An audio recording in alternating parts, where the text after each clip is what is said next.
ہرات میں ایک سادات خاندان کے نوجوان فوت ہو گئے. ان کی بیوی اپنی بچیوں کو لے کر سمرقند ہجرت کر گئیں کہ کوئی اسباب معیشت نہیں تھے ہرات میں. تو وہاں پتہ کیا کوئی سخی سردار ہو، تو پتہ چلا ایک مسلمان بڑا سخی سردار ہے اور ایک مجوسی آگ کا پجاری بڑا سخی سردار. تو مسلمان کے پاس گئی اور کہا کہ میں آل رسول سے ہوں، بیوہ ہوں، مسافر ہوں، میری بچیاں ہیں، مجھے ٹھکانہ چاہیے.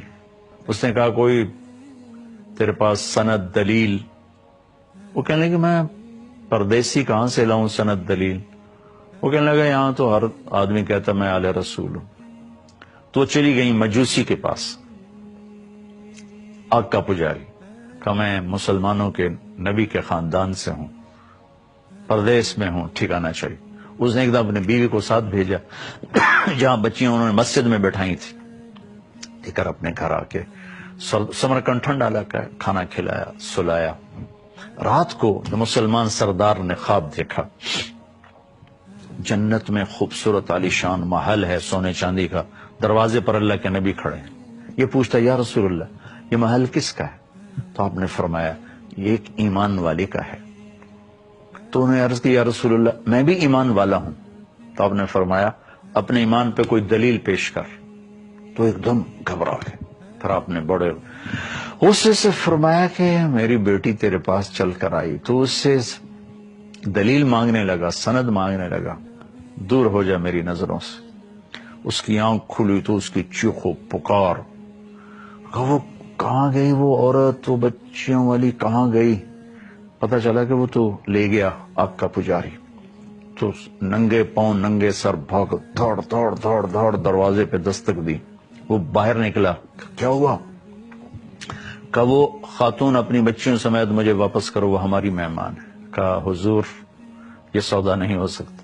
وہ کہنے لگا 300 دینار لے. 300 دینار بہت بڑی رقم تھی اس زمانے میں. کہا 300 دینار لے لو، وہ خاتون بچیاں مجھے دے دو. کہا حضور بن دیکھے کا سودا کیا تھا، اب تو دیکھ چکا ہوں، اب کیسے واپس کروں؟ آپ نے خواب دیکھا، میں نے بھی خواب دیکھا. جب آپ کو ڈانٹ پڑ رہی تھی خواب میں بھی اسی خواب میں موجود تھا. پھر آپ میری طرف متوجہ ہوئے، فرمایا کہ تو نے میری بچی کو ٹھکانہ دیا.